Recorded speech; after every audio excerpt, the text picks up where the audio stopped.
Welcome to the Deep Dive.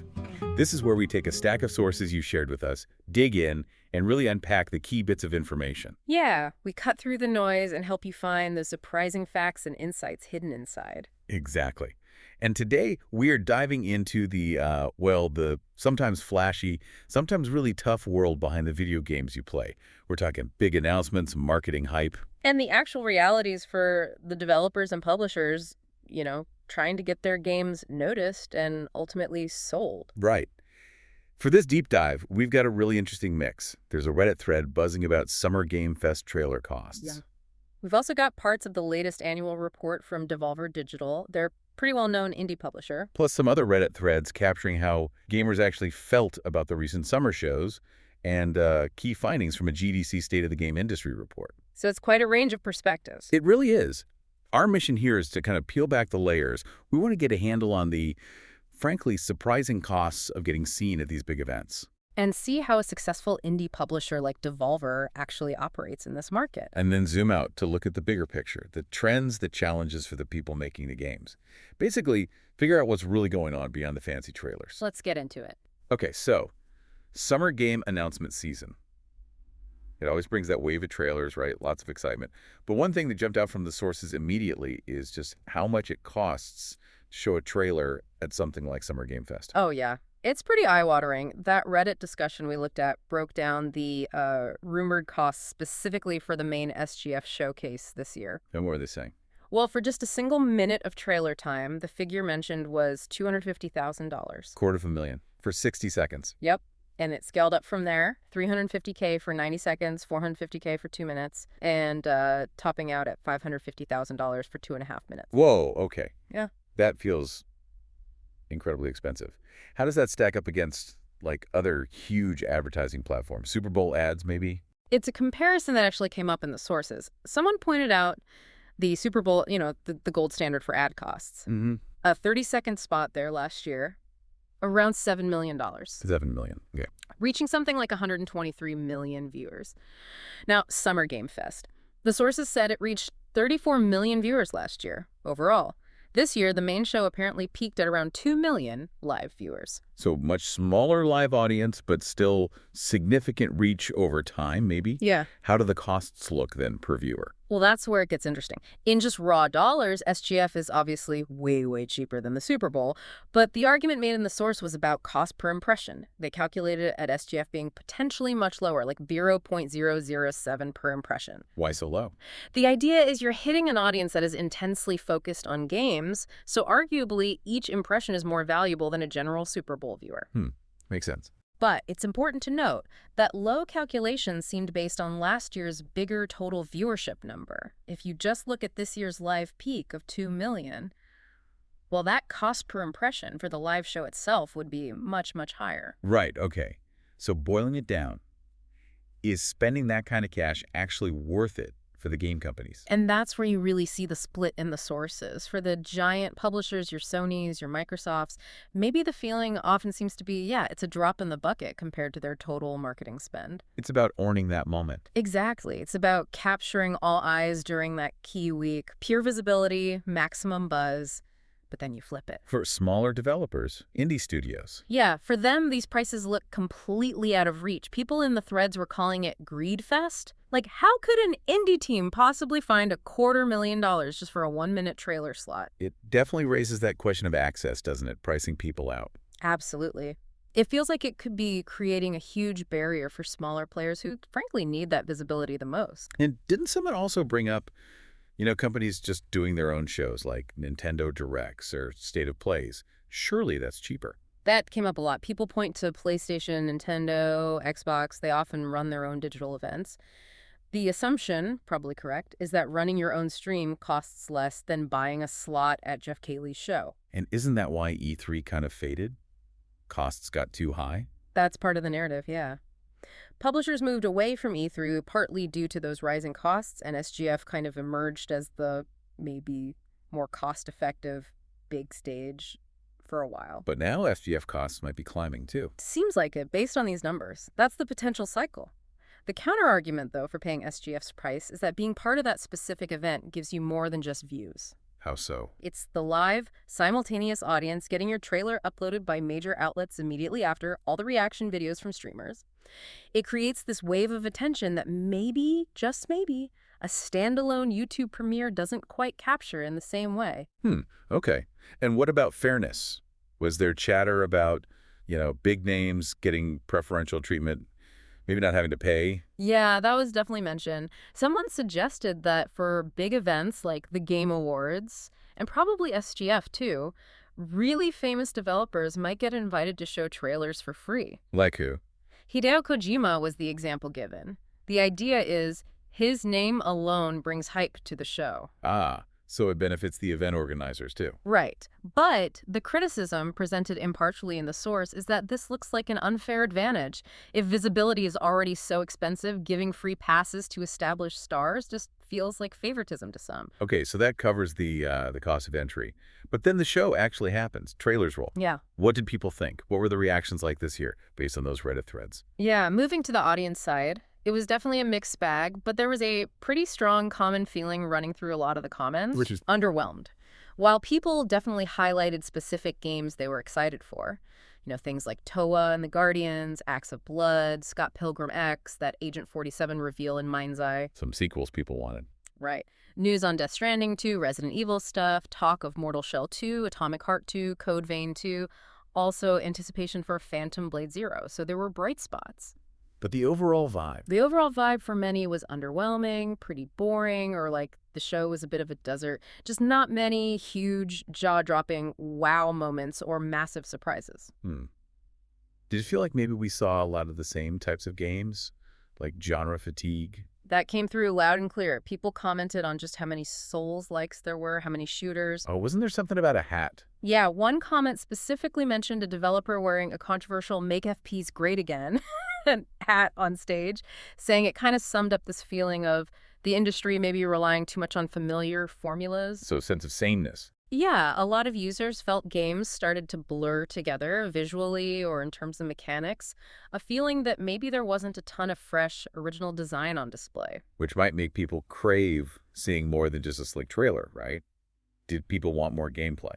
Definitely. That discussion was there. The idea that seeing hands-on demos, or at least extended gameplay, like the example given for the Lost Crown demo, tells you way more about a game's actual quality than a polished cinematic trailer. Makes sense. You get a better feel for it. Exactly. But there was also a note of caution in the sources about that, too. Someone brought up Cyberpunk 2077's early showings. Ah, right. Looked amazing beforehand. Exactly. So even impressive demos or early gameplay footage don't always guarantee the final product will be smooth or even finished at launch. Gameplay can be curated, too. Good point. And what about the whole E3 nostalgia thing? Did that pop up again? People missing the old days? It did. The sources mentioned some people definitely feel that nostalgia for the big E3 moments, the energy. But rose-tinted glasses. that perspective was there, too. Others argued that people remember E3 selectively. It wasn't always amazing. There were plenty of dull E3 shows, too. So, while the feeling's real for some, maybe the past wasn't always as golden as we remember. Okay, so we got the high costs, the mixed reactions. Let's pivot a bit. We have these sources about Devolver Digital, the indie publisher. How are they managing in this climate? What can we learn from their report? Right, Devolver. They're known for publishing those often quirky, critically loved indie games. The report mentions their big move going public, the IPO, on the London Stock Exchange back in 2021. And that wasn't just about money, right? No, it also involved them acquiring several studios they'd worked with for ages, like Crow Team, Dodge Roll, Nereal, Firefly, and also another publisher, Good Shepherd. So it was about solidifying those relationships. So how have they been doing lately, according to this report, especially with everyone talking about challenging market conditions? Yeah, they acknowledged those challenging gaming market conditions in 2024, which seems to be the standard line everywhere now. But despite that, they reported a, quote, tangible improvement in their adjusted EBITDA profitability. Okay, break that down, EBITDA. It's basically a measure of how profitable the core business is before things like interest and taxes mess with the numbers. So improvement there means they're getting better at turning sales into actual profit. And how are they managing that? A big factor they highlighted was the critical reception of their games. Their new releases in 2024 apparently had a really strong average Metacritic score of 79, plus good player reviews. And why is that Metacritic score so key for them? They explicitly say they believe strong reviews really help with the long tail of sales. Unlike a huge blockbuster that makes most of its money up front, quality indie games often keep selling steadily over time through word of mouth. Good reviews fuel that. Becoming evergreen titles. Exactly. Plus, they mentioned diversified revenue money coming in from their existing successful franchises and their back catalog still selling well. Did they point to any specific hits from 2024? They did. They called out Neva, which got an 87 Metacritic and won awards at BAFTA and the Game Awards. Also, The Plucky Squire, with a 78 Metacritic and nominations at both shows, really reinforces their focus on critical quality. Okay, so that strategy seems solid. What's their future looking like? What's in the pipeline? They say they have a rich pipeline, over 30 new games planned over the next 3 years, with visibility out to 2027. For 2025 alone, they're aiming for at least 13 new titles. Any examples jump out? Yeah, they listed quite a few interesting ones. The Talos Principle, Reawakened, Baby Steps, something called Possessor, described as a fast-paced action side-scroller. Also, Jor-Un 2 Moroi. Oh, and the Tron game. Right.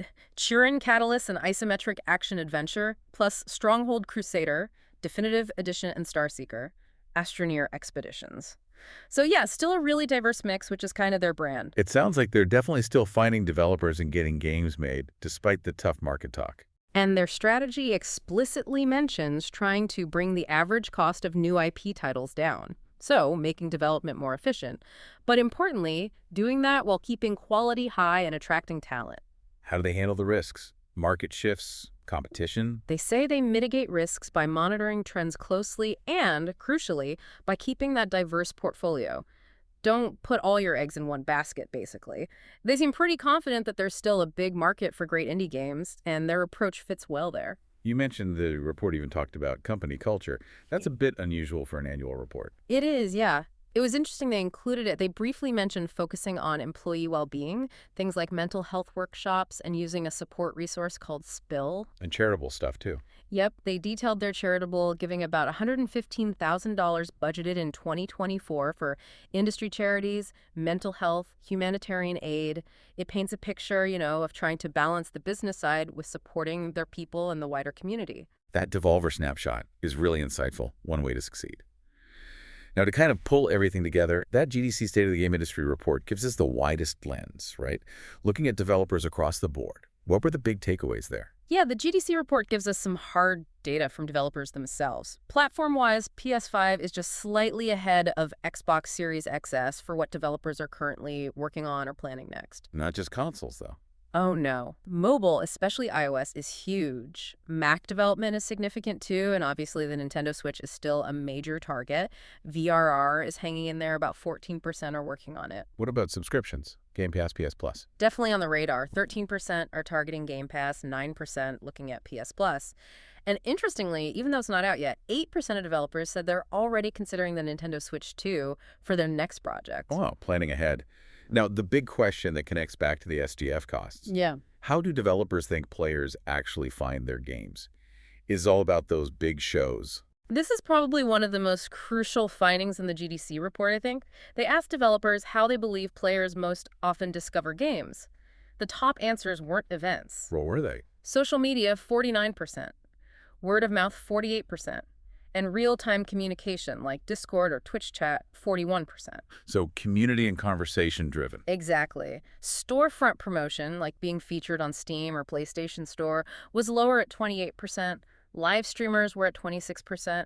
It's really striking that developers see social media and just people talking to each other as the primary ways games get discovered. That really puts the $250,000 trailer cost into perspective, doesn't it? If discovery is happening more organically online. It absolutely does. It suggests that maybe the immense cost of those big centralized events might not align perfectly with how players are actually finding games day to day. It raises questions about the ROI. And the report also backed up the difficulty of getting funding. Yes, heavily. It confirmed what we suspected from the SGF cost discussion. Over half of developers, 56%, are self-funding their games. Wow, more than half. Yeah. Publishing deals were the next most common way, but only at 28%.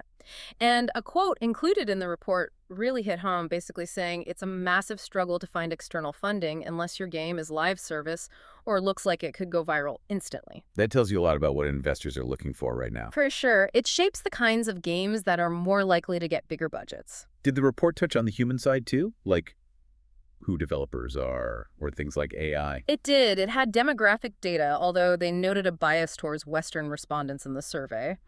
And yeah, it covered AI. Developers seem pretty divided. How so? They see the potential upsides, the tools it could provide, but also huge concerns about quality control, about the ethics of using data to train AI without consent, and naturally worries about job security. A quote summed it up: "AI is here, like it or not. Responsible use is key." What about work culture? Crunch time, things like that. The data on work hours was interesting. Lots of developers aim for a standard 40-hour week, but many work longer. But the main reason cited wasn't pressure from bosses. That was only 12%. What was it then? Self-pressure. 67% said they pushed themselves to work longer hours, which is a Glory. whole other conversation about industry culture. Definitely. Any other surprising challenges mentioned? One thing that stood out, based on quotes, was the impact of external factors you wouldn't immediately think of. Things like environmental disasters, heat waves, floods, wildfires actually stopping development work for weeks sometimes. Wow. A stark reminder of real-world impacts on a digital industry. Yeah. And support for unionization held steady. About 58% of developers are in favor. Okay, that is a huge amount of ground we've covered, from the sticker shock of Summer Game Fest trailers. Right, to the focused strategy of an indie publisher like Devolver finding success. And then landing on the day-to-day realities, the funding struggles, the discovery methods, even environmental issues faced by developers, according to the GDC report. We've really pulled these different threads together. You see the massive financial hurdles just to get noticed in the first place at these big events. But then you see examples like Devolver, showing that focusing on quality games and smart strategy can still work, even when things are tough market-wise. And the GDC report really grounds it all in the experiences of the people actually making the games, how they fund their work, how they think you find their games, the pressures they face. It gives that human perspective. So why should you, listening right now, care about trailer prices or adjusted EBITDA? Because this whole system, the economics, the marketing, the development challenges, this is the ecosystem where the games you enjoy are actually made, understanding how it all works. The business side, the hurdles. Exactly. The funding issues, the quest for an audience, even things like dealing with heat waves. It gives you a much richer appreciation for how a game even makes it from an idea onto your console or PC. It's seeing the whole picture, not just the shiny end result. That makes a lot of sense. Yeah. Seeing the journey. And maybe as a final thought to leave you with, consider that tension we talked about. You've got these huge, expensive marketing events like SGF, where the costs seem to be rising, but maybe the audience feels the returns are diminishing. Right, the underwhelming feeling. And on the other side, you have developers themselves saying players discover games mostly through social media, through friends, through online communities. So could the future of how we all find out about new games start to look really different? Maybe less reliant on these massive, costly spectacles and more driven by that organic community buzz. That's a really interesting question to ponder. A potential shift in how games break through. Definitely something to think about. Well, that was quite the deep dive into game announcements, publishing, and the industry behind it all. Yeah, absolutely. Always fascinating to connect the dots from different sources. We really hope digging into all this gave you some valuable insights into the complex world that shapes the games you play.